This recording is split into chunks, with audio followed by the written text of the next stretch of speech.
घनाचे घनफळ म्हणजे बाजूचा घन. आता या ठिकाणी आपल्याला मूळ घनाचं घनफळ दिलेलं आहे 512. 512 बरोबर येणार बाजूचा घन.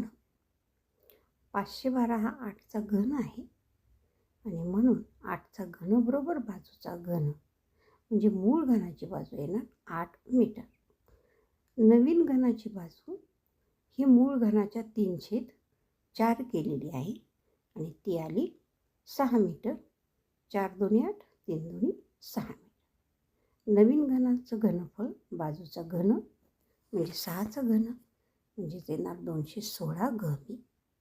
आता घनफळात झालेली घट म्हणजे मूळ घनफळ वजा नवीन घनफळ.